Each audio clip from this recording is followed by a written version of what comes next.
So let's get started. We're super excited to be talking to you guys today about imposter syndrome. We've been preparing for a while with this. I wanted to go ahead and start by introducing my sister, Vanessa Martinez. She's been for the past over 15 years, in the financial industry, helping families create their wealth plans and supporting them in a lot of different ways, as well as working towards pushing me for the past 30-something years to really grow into my fullest potentials and really attain the goals that I've set for myself. So I personally think she's been a great support for me, and I know that she can be that for all the people that she's worked with. And now I'll present my sister. This is Dr. Patricia Villarreal. She is a licensed clinical psychologist, AKA Patty, she goes by, or me, I call her Little Sis. I am so proud of all of her accomplishments and so excited to start this new venture with her. With her 15 years of experience, she has taught me so much, and personally, how much support I need in my career, as well as personally, but I have my own therapist for that. But we all need someone. We need we need a team, we need a partner, a capable person that can be there for us to kind of hold us accountable, right? Celebrate in our successes, but definitely challenge us. And that was the catalyst that brought us to create Empowered Network, right? Where we truly want to empower women to actively engage in their self-growth. And sometimes the financial space can be a little scary or off-putting. So we definitely want to engage in financial wellness, and we'll dive deeper in that on other webinars. But doing all of this in this community of women that want that same goal, right? To reach that holistic success that kind of ties all these pieces together. And that's kind of our main goal. And the topic for today, the term itself was thought up of in 1978 by Dr. Clance and Dr. Imus, and they called it imposter phenomena. Now, can you imagine? So just first think back, 1978, what was going on, right? Women had gotten into the work industry and started escalating, moving up to those executive positions, right? So they found a common theme. So if you're I like to always put myself in their shoes to be like, what were they experiencing? What was it like? What pushed them so much to dive deeper and get into this research, right? It was that sense that fully successful, high-achieving women had that sense of doubt. So they wanted to dig deeper, and that's what brought them to run all this research and understand why it was happening. Most importantly, and that's the key to success today, is understanding what is imposter syndrome. What is it? How does it manifest? Right. And normalizing it, right? That's our hope too. Understanding and normalizing it, because it is actually a very common experience. And hopefully as we go through this, you will all kind of be able to better understand how it can present, but also manifest in your own life. And so let's kind of dive into that right now. So what is exactly imposter syndrome? I think it's a pretty kind of like common pop culture word right now. And so we wanted to make sure that we get a deeper understanding. So what it is, it's an internal experience of believing, right, that you're just not competent, or even that you're a fake, right? That like you've accomplished all these things. You might have collected 1 million degrees and been this, in positions, and still just feel like for some reason, it was just luck that got you there, or chance, right? You just knew someone that knew someone, and that's why you're there, not because necessarily you're qualified or great at what you do. So believing that that's the case, rather than all the things that you've worked so hard to attain, or your skill set, your intellect, that all of those things, those internal things, were the things that got you there. That's kind of how imposter syndrome presents, right? We can even just generally fail to feel like we have even been productive in a lot of ways that we have evidence for, right? Like awards and again, degrees, straight A's, whatever, it doesn't matter, right? So we want to also then go through some symptoms, right? So just ways in which we might experience this throughout our life. So we can start with low self-esteem. We want to go into examples of this because we think it's important that we realize some of them can be pretty obvious, right? Or like big, we even see this in movies, right? Like these big dramatic presentations of these things. And yes, that can present that way, right? But sometimes it could be so subtle that we wouldn't even necessarily notice it as something necessarily negative. So in starting with low self-esteem, we want to say, it can be something as big as like, oh, you're so lazy, or you're so dumb, or you're so, all those really yucky negative words that we can say about ourselves. Sometimes we even say it jokingly, right? Like, oh man, you really messed that one up again, dummy. And then there's other ways that are much more subtle, right? Something as simple as, oh, there you go again, right? Now, that might not come off as like super mean. However, it's the underneath of it, right? What's insinuated? There you go again, right? The assumption then there is like, there you go again, messing it up, or there you go again, taking too long, or not doing whatever, right? And so that's a more subtle way in which we can express a kind of low self-esteem, self-worth stuff. I think when you're saying it, there's the subtle and then the non-subtle. Just digging into this concept of imposter syndrome, I joke around all the time, like you were saying previously, right? Kind of the non-subtle. It's definitely me, not subtle. And I say things all the time, but for me, it's a joke. I'm just joking, right? If I'm like, oh, if I would have been so stupid, I would have totally closed the door before and had my keys outside, right? Now I locked it. But I don't think, if you ask me, do you think you're stupid? I definitely don't. I think I'm a highly intelligent woman. But in that moment, that negative self-talk that I do to myself, there is consequence. There is reasons why. But until you really dig deep, do you think it's just casual? It's not a big deal. Mm-hmm. It's not a big deal. That's what I constantly tell myself. I'm like, oh, it's nothing. Yeah, we can just minimize, right? And again, I also kind of want to express that all of these things that we're going to review today, all of these are supernatural, right? So we definitely don't want all of you leaving here thinking like, oh my gosh, like I do that, or I got that, or oh my gosh, it's so bad. It really is such a natural part of the human condition to have some doubt, or to have moments, right, where we don't feel as confident, or, as we'll go through the symptoms, engaging in procrastination, self-doubt, self-sabotaging, all of those things, right?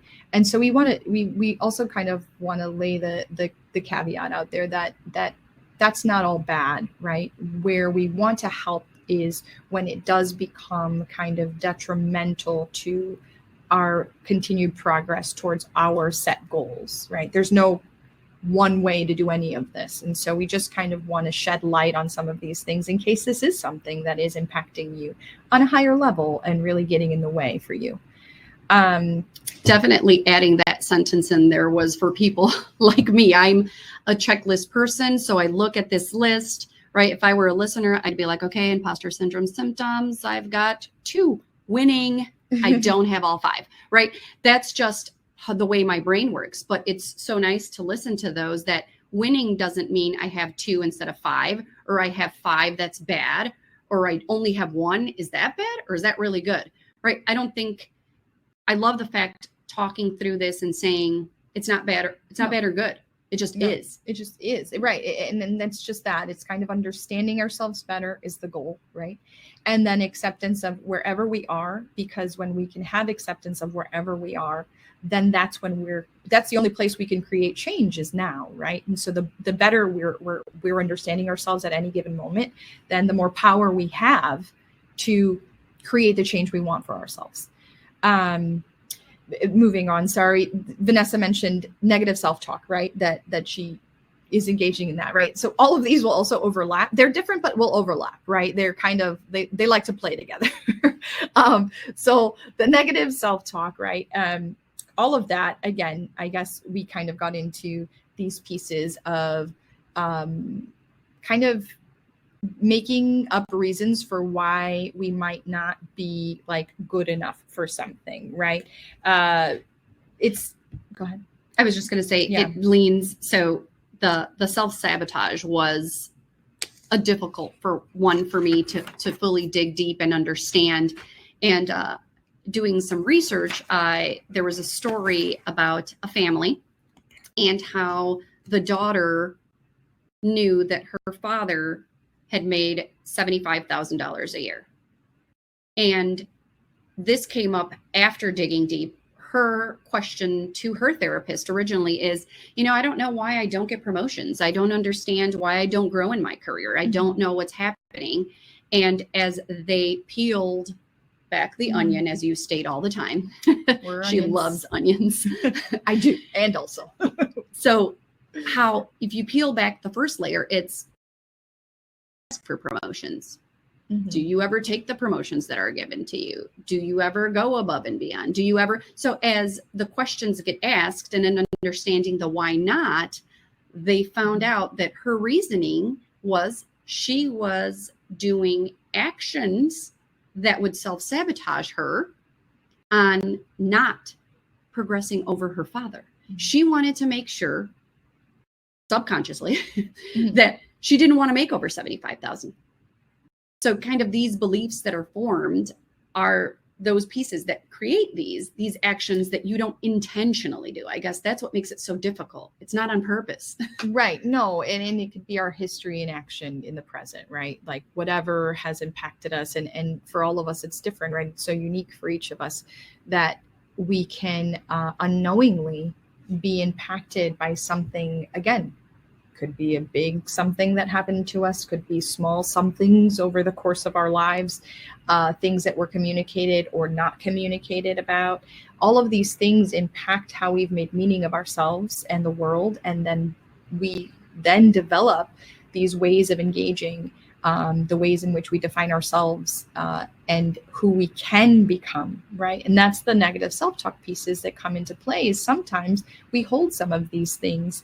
And again, whether or not we can convince ourselves in our heads that, no, that's not true about me, or I don't really believe that about me, kind of like even what Vanessa was referring to, that doesn't mean that emotionally we're not tied to something, right? That there isn't maybe like a raw spot there that then does kind of impact our decisions or behaviors much more actually than our cognitive intentions do, right? So again, the more we understand the underneath of it all, the more we can feel power and control over what we want to do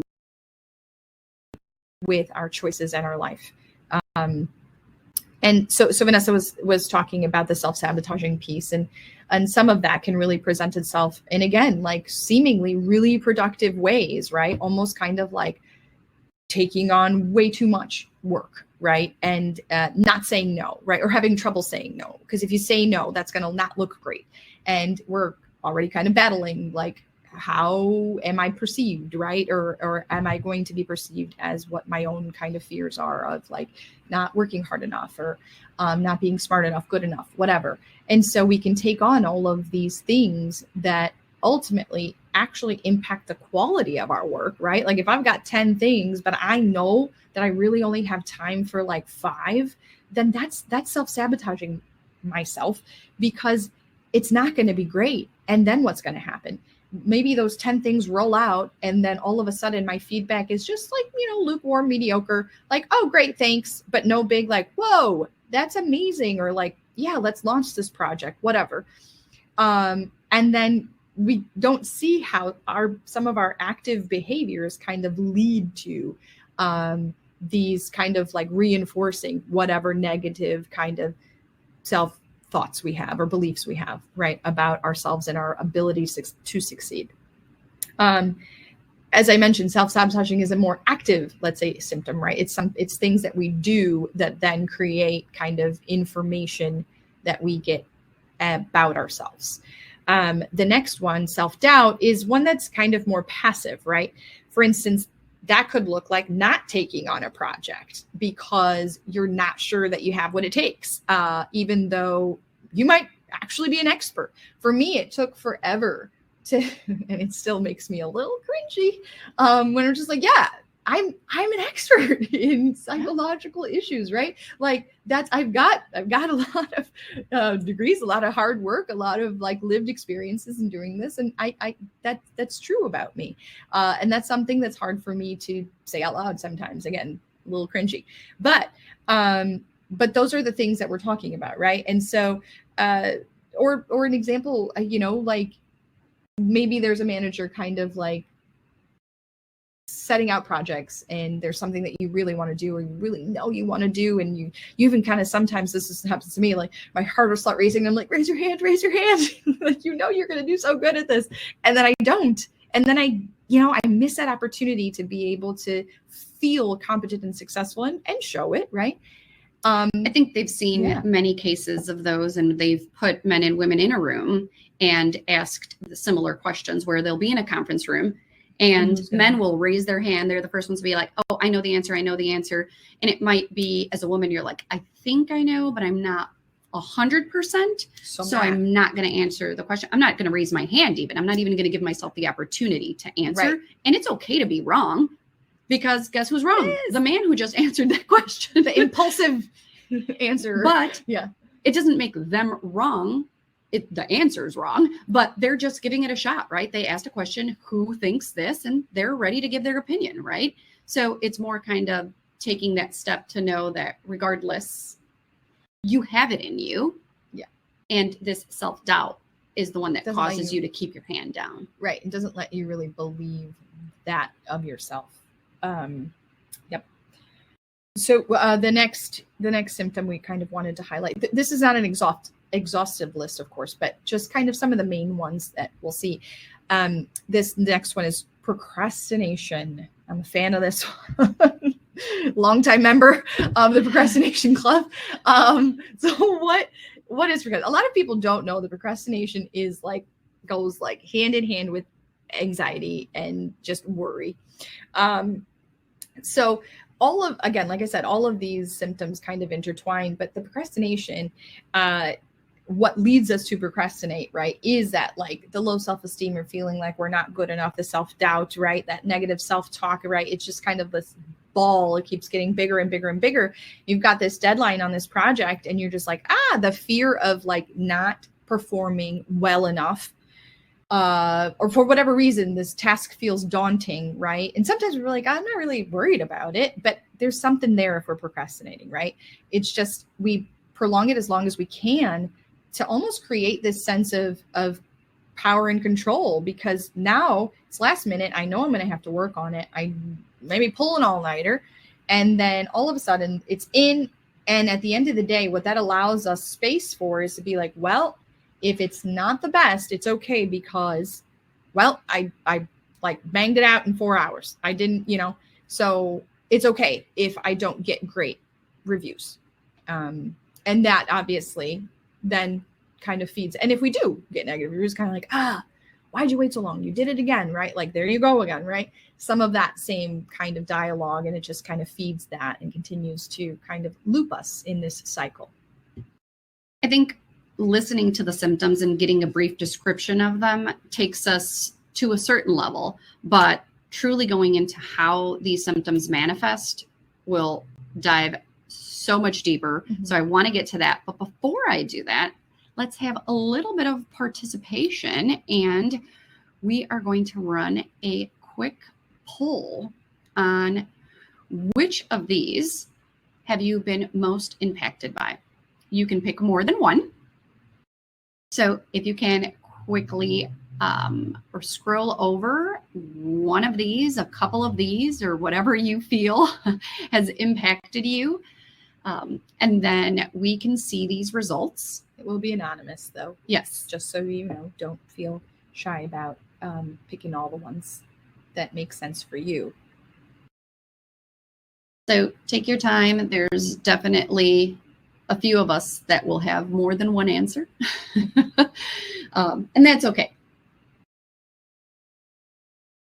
So we have those.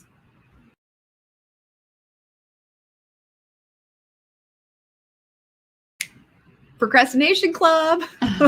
They all joined you. Yeah, there's a lot of you that joined me in that club. So I'm going to send you the results so you can see what other people have thought. So now you get to see what we see, but it's definitely super impactful. Procrastination is definitely core to, in my instance, I'm more of a procrastinator because the sense of fearing that it wasn't great, right? So if I invested a lot of time and it isn't exceptional, then I'm going to be mad. So if I procrastinate, then I'm kind of like, well, I only gave it like 5 minutes of my time and look how wonderful it was, right? I'm so great. It's also not a good thing. That's another presentation. I'm just kidding. That's a whole other diagnosis. We'll talk about that on the next webinar.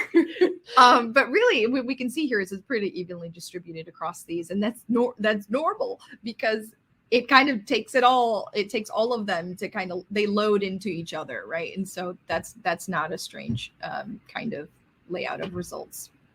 Now let's go into how these manifest. Sorry, technical difficulties. That's user error. So if we look around our circle of how these things manifest, we have sourcing or having the need to have that external validation, the fear of not living up to these wonderful expectations, having that self-sabotage even before we make another attempt at anything. We're already ready to say, nope, I'm going to put some barriers in there and make sure it doesn't happen. Mm-hmm. And one thing that plagues me is being just overworking. I'm constantly pushing to get more projects in because productivity is core in my brain to continue to keep moving. So let's start with external validation and praise. So I really wanted to express to everyone that, unfortunately, not sure why, but anyway, pop culture really kind of pushes like, oh, we should be kind of like internally validated and we should have our own self-confidence, and seeking external validation is just bad.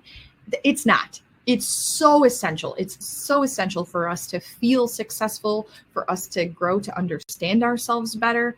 You know, I'm maybe some of you are mothers, or maybe some of you just have, you know, close younger relatives or friends, kiddos that you see. It's such a common experience, or in movies, TikToks, all the things, right? There's these hilarious memes about this out there where you've got the kid be like, Mom, look at me. Mom, did you do that?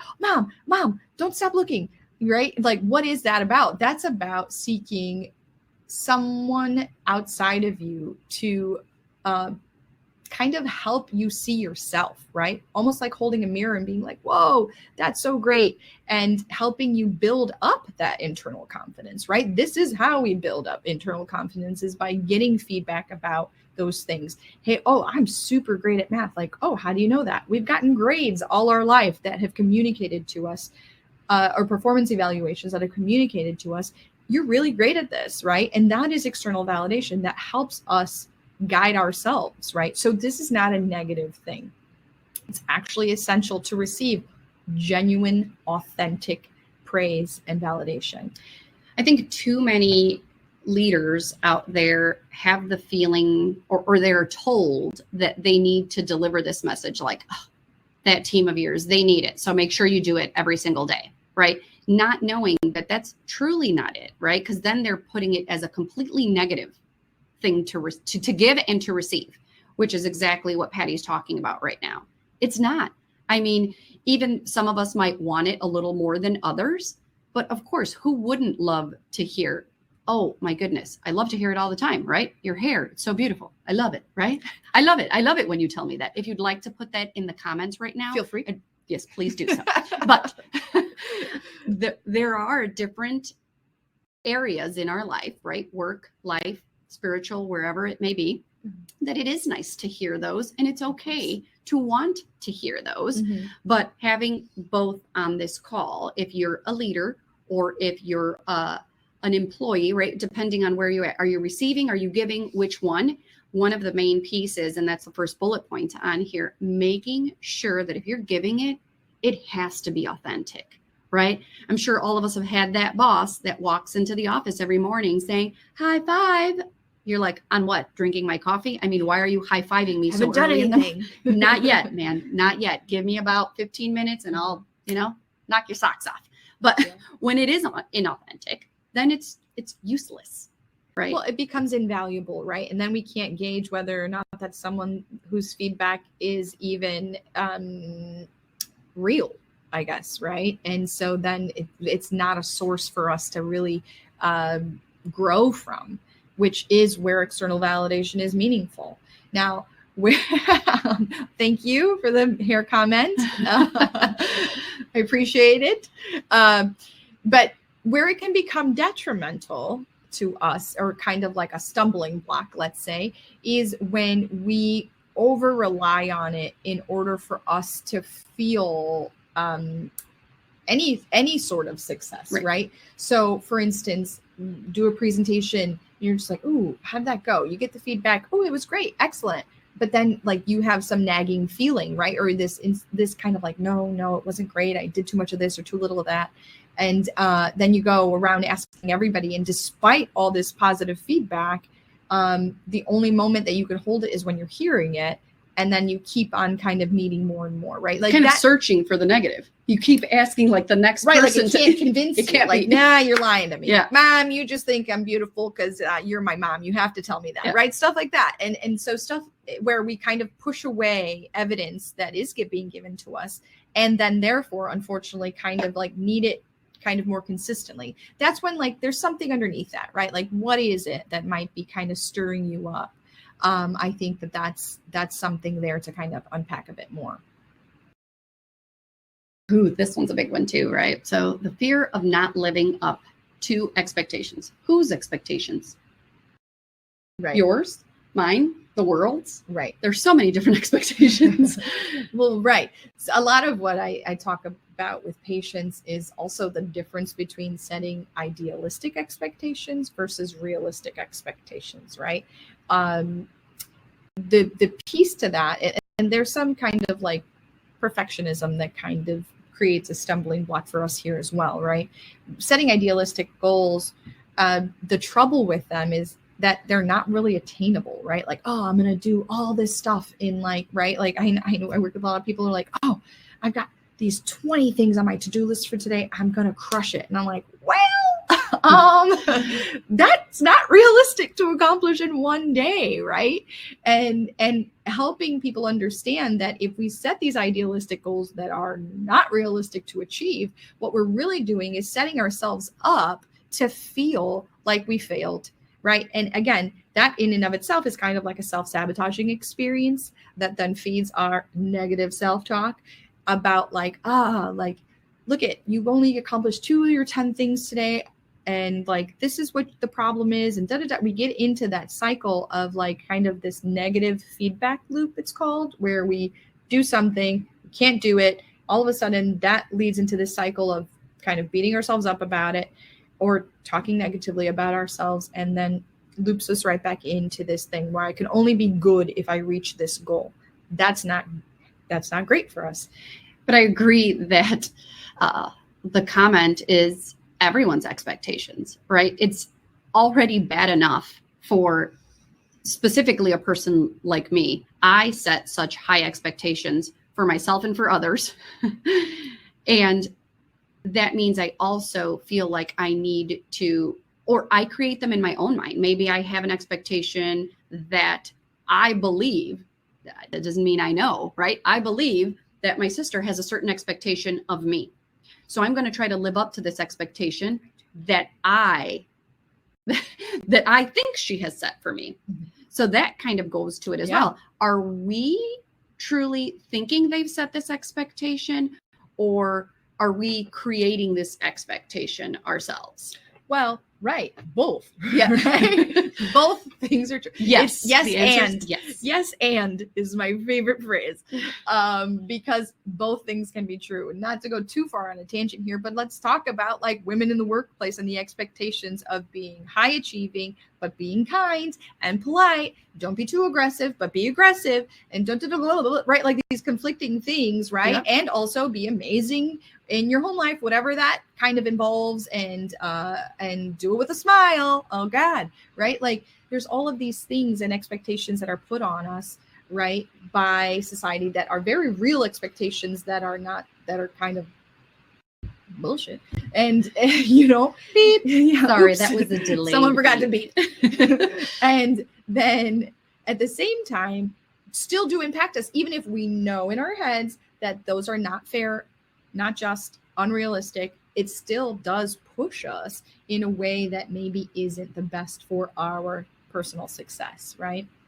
That's I think it's key. Yeah. Key in the subtitle here, setting the right expectation, right? And that's you with your Realistic patient expectations. It's not 20 on that list. Really think about it long and hard. Yeah. Should it be 2? Yeah. Right? Correct. Let's remove a Yes. zero. Let's Yes. put the 0 in the front Yeah. of your list. Yeah. Let's just move it.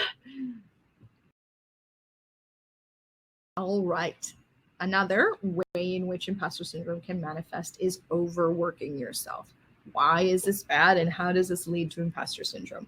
Well, the truth is that we push ourselves so much by taking on all of these projects because to be fair, the world measures productivity based on output, right?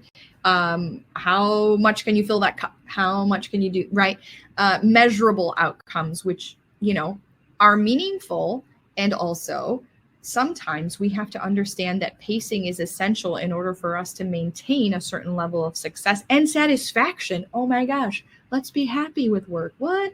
Like, right? Those are things that sometimes people don't sit, like, and leaders don't sit with us to really understand, like, how can we bring more balance to our lives, because that actually makes us most successful holistically. And so part of this is, unfortunately, when we overwork ourselves in any one aspect of our life, right, we can tend then to stretch ourselves so much that our quality is not always the best.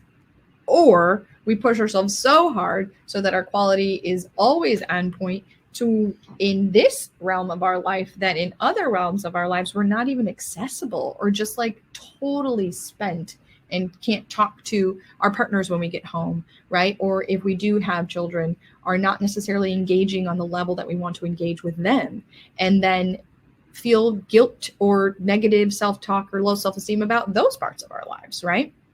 I think here, and I referenced it earlier, the word productivity is one of the most important words in my vocabulary, which I've learned to define in a different way, because this truly should be a picture of me with Post-its all over my face, and maybe the phone that's connected to the hook plus my cell phone, and maybe some ear pods talking to somebody else, right?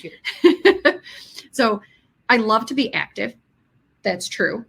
I love to be productive. That's also true. But what I've learned with my wonderful therapist is that she started talking to me about how to assign that productivity to relationships as well. I always look for an outcome. I look for a checklist. 1, 2, 3. Now I'm done. On to the next project, right? But now I've had growth in my word, productivity. I've learned that there is productivity to be found with a relationship with my kids, right? And how do I grow that productivity? With activities. These activities are spending more time together, right? Doing more things that maybe some things that they want to do a little more, or just being together, right? Where I was always so ready to be the first one to raise their hand and say, I can help with that. What do you need with that? I can do that. Do you need me to bring anything? Do you need me to do anything? Do you want me to go early? Do you want me to stay late? Do you want me to do this? Do you want me to do that? Always offering myself, right?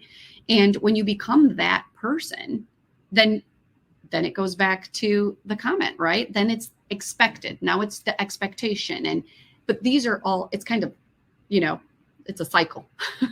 And then saying no becomes there's something loaded in that. Like, if I say no, does that make me bad? Does that make me not care? Does that, right? There's stuff there, right? And that's the importance of really kind of later on, we'll talk about how our ways in which we can work towards unpacking that for ourselves and really helping us understand our own stuck points a little bit better. Self-sabotaging.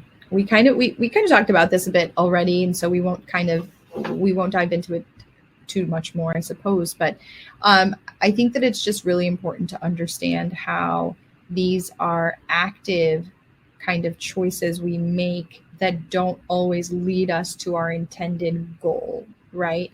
For instance, procrastination is a huge self-sabotaging example, where, you know, sometimes it can even hurt or burn relationships, and kind of like, dude, I had this expectation of you. Or, you know, being flaky. That's a super, you know, common kind of self-sabotaging expectation. Like, well, I said yes because I really wanted to be there for you, or do that thing for you, or do all the 20 things on the list.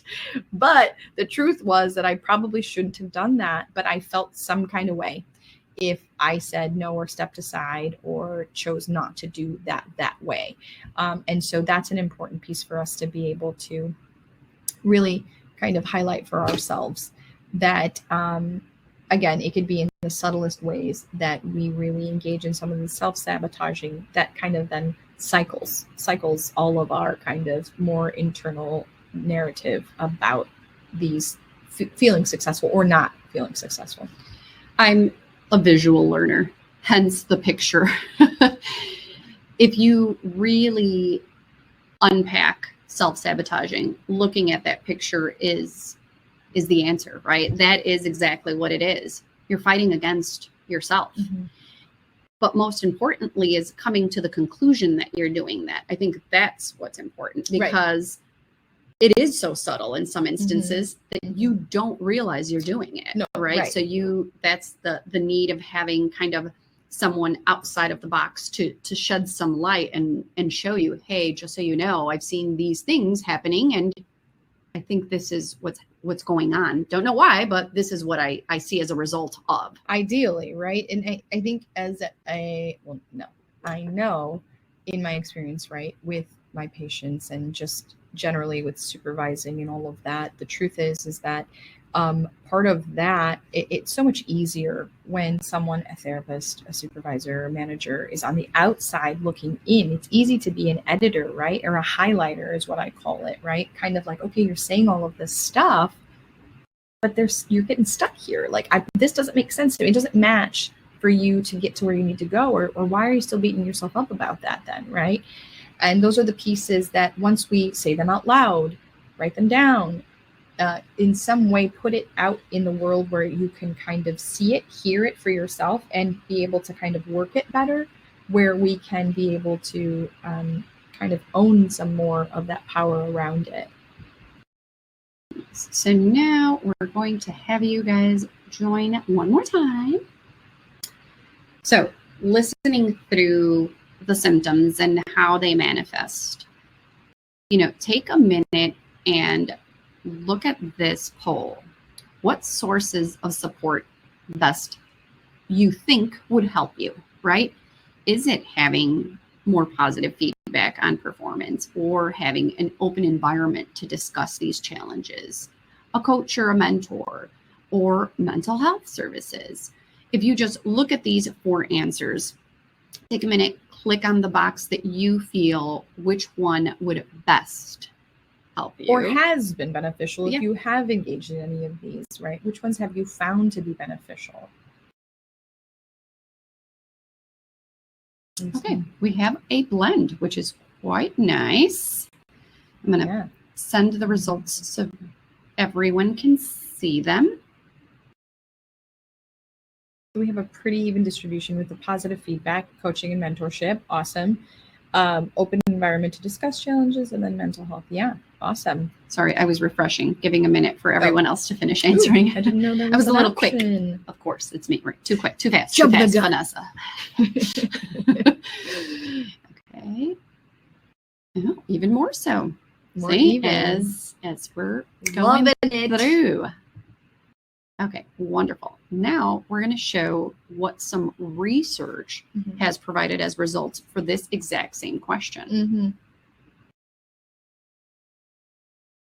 So what we see here, right, is that a lot of what I think people need is some of that positive feedback on your performance. Of course, we want to know how we're doing. How can we know how to restructure ourselves, right?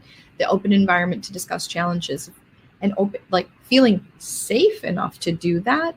That's gold right there, right? In any of our settings, right? Some of that is what holds us back, or the fear of sometimes hurting someone's feelings, or, also holds us back in those ways, or being bad, being mean. So that's not strange that in this research, that's kind of most heavily loaded. And then what we see oftentimes, just kind of to set the stage for the research and the data here, is like coaching and mentorship, mental health services or therapy, counseling, any kind of group stuff that we do. What we see there is that sometimes those numbers will be a bit lower because they do require some more intentional choices, right? And a lot of effort in these, right? It's time, and time is of the essence in certain circumstances, right? What we want to also see is that the positive feedback, performance, open environment to discuss those things we don't have control over, right? We cannot predict that someone's going to offer those things. We have no power over someone actually giving us those things or being open to them. But where we do have power, and that's where I feel like it's important, and based on our results, I see that a lot of people present have kind of used some of those services, which is awesome.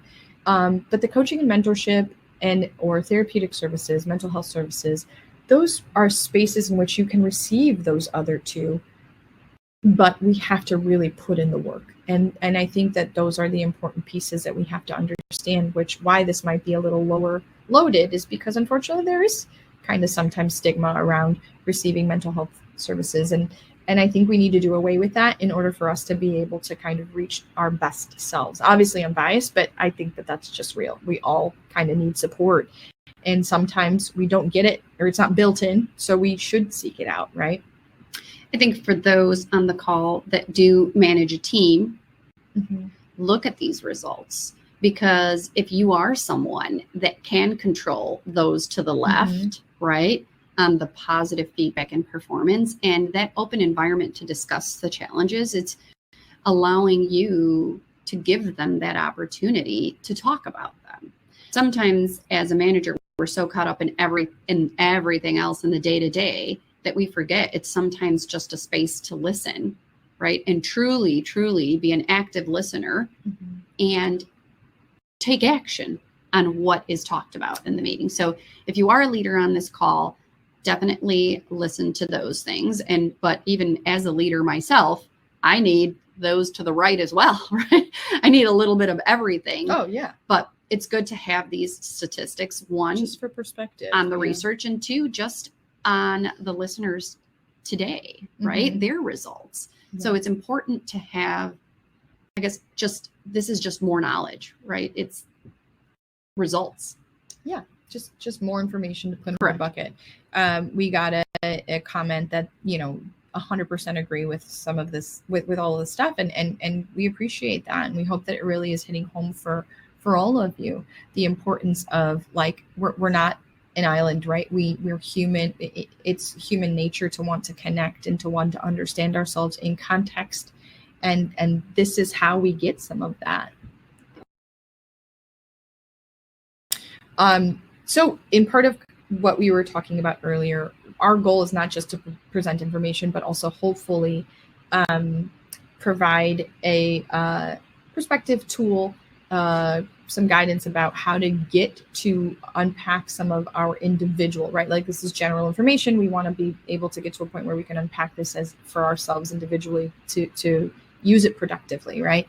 So of course, part of that is being able to understand our inner voices, right? Part of what imposter syndrome can do, we have this little cute diagram that we want to highlight, is that when we are struggling with imposter syndrome, our beliefs are, right? Like, you see this small little circle, is that what I know you feel like that's much smaller in comparison to what you think everyone else knows, right? It's kind of that experience of like when you're in a class or in a presentation or in a meeting, whatever, even in this, right? And kind of thinking like, oh, well, that's a dumb question, I'm not going to ask. And everyone's like, there's no such thing as a dumb question. Well, that is true, but also we might feel like it is, and we're terrified that if we ask a question that seems obvious to everyone else, that's going to expose us, right? Because the assumption underneath that is, I think or assume that I know less than another knows, right? That is imposter syndrome at work there, right? Super subtle,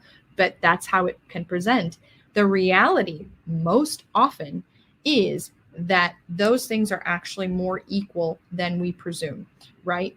I've had so many experiences where I've taken the risk when I feel like a really big risk, but raised my hand and made a comment or made a suggestion or asked a question.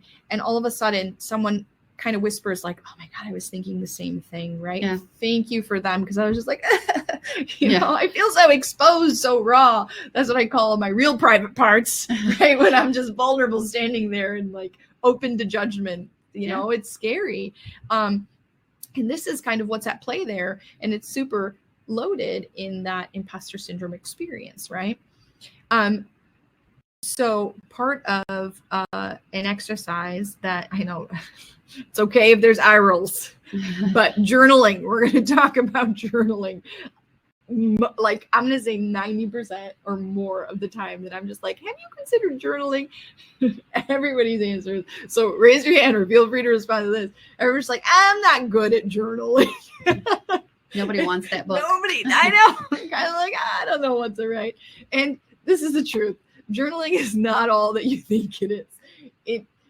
What I say, and I'll get into this in particular, but like generally information about journaling, the truth is that journaling should just be something that you do when you feel moved or have an abundance of feeling or thought about something that could be beneficial for you to put on paper. Why? Why is it beneficial? Well, because it becomes this more tangible way to work with something, right? If we just kind of write, what is that? Like, just like stream of thought, writing whatever we're writing, especially in a moment where we feel very like activated or triggered, right? What's meaningful about it is we might find that whatever we write, we're kind of like, oh, I guess I feel that way, right? But it's like nobody wrote it, you wrote it. Kind of like, who wrote that? Oh, wait, I wrote that. I guess I'm feeling that. And it allows us to be able to come back to something and review it, right? Now, we shouldn't only do this during negative times. But, well, okay, yeah. So someone commented, I try to never look back at it. I would question why, right? Why does that feel like something you don't want to do or uncomfortable with doing? A lot of times it's that same imposter syndrome, kind of like, I'm almost embarrassed to read what I wrote, right? That's a super common feeling, right? However, it is a challenge that we want you guys to engage in because it can really produce so much growth. And we shouldn't be afraid of our feelings or our thoughts. There shouldn't be shame in our feelings or thought. That's work, right? We need to work towards that, towards kind of liberating ourselves from this felt sense that we're not good enough. And we got to push ourselves in this way. I think in my case, because it's exercising the mind, right? And if I think of normal exercise, I don't like doing that either, right? So I don't want to look at that either. Right. Don't go there. You'd rather journal than do some push-ups. Right? Oh, yeah. Mental exercise is my jam. But what you just said, which is don't just do the negative. I do go back and look at my journal and read it. Every single time I was like, oh, I was mad. Oh, I was mad. Ooh, that day, mad again. I was like, wow, am I just angry all the time? That possibly might be true. But besides that, another time. I've made the push of, you know what? I'm going to push so hard that I'm going to write on a happy day. Dang it. I'm going to angrily write on a happy day. Yeah. But it's true. Well, and then I often kind of, let's say, prescribe that, right? Kind of like, you're feeling so great right now. Can you write it down for yourself to look back at when you feel so lost in anger, sadness, dissatisfaction, disillusionment about whatever. And then you can look back at that and be like, you know what? I don't always feel this way. I can feel these things in these ways. And that's awesome. Like, thanks, past Patty. Like those are important things because we need to see ourselves differently sometimes. And so when we write about positive experiences or successes or proud moments of ourselves, that's such a great thing to be able to. It's going to make me feel like I'm not an angry person all the time because I have happy moments. The book says it. I wrote about it. That Past Vanessa said it was true, so it's true. I agree. Also, this just allows us to become more mindful and give more clarity to understanding ourselves. And then when we can see ourselves and kind of, things live in our blind spots a lot. And kind of like, oh God, I didn't know until it's right in your face. But we don't want to be like snuck up on, right? So this allows us journaling and therapy. Journaling is a source of therapy, right? Like you go see your therapist too. That is a recommendation, just generally speaking. Or a mentor coach. This allows a way for us to really be like, okay, I feel this way, or I think this about myself, but I don't want to. So let me be intentional about how I need to change this for myself. That is real power. And that is what we want everybody to have as often as we can. And that's not going to be always. We trip up, we're human. That is okay. I think journaling is what allows, as one of the comments states, to see your feelings. Sometimes we have them and we just go about our day. Then did we feel it? Some of them are so subtle, right? Which goes back to some of these symptoms, how they manifest. Some of these things become so subtle that you don't get to truly live in that moment. So having the journal, I agree, lets you feel it. It's kind of the subtitle again here, right? Journaling to hear your thoughts. You want to hear yourself, right? In the good, or in my case, right? In all of the other days that I've had as well. But I like to hear it because then I also self-reflect on, did I go through this situation the same as I went through this situation, right? If I start off, angrily writing and then I ease myself at the end, or do I just word vomit all over the page? Like what is happening in each instance? So I get to kind of like reflect on that. Yes. Mm-hmm. Yes. Yeah, right. It's a point of reflection for sure. We can have thoughts and keep them in our heads, but then they leave us when we're not in a moment, right? We're just like, it's okay, actually. Right. But there was something there that we could have held on to. And our feelings are important. We need to make them important for ourselves, right? We had some comments about, sometimes our insecurities can come from criticisms or people misunderstanding us, right? Or us even maybe mispresenting ourselves, right? And the truth is that's a hard one, because when we do get what is not so constructive feedback or criticism, I think that can impact us, right? But I think it's always important to look at it and really sit with, okay, instead of just shrugging off, we're like, oh, whatever, I don't care.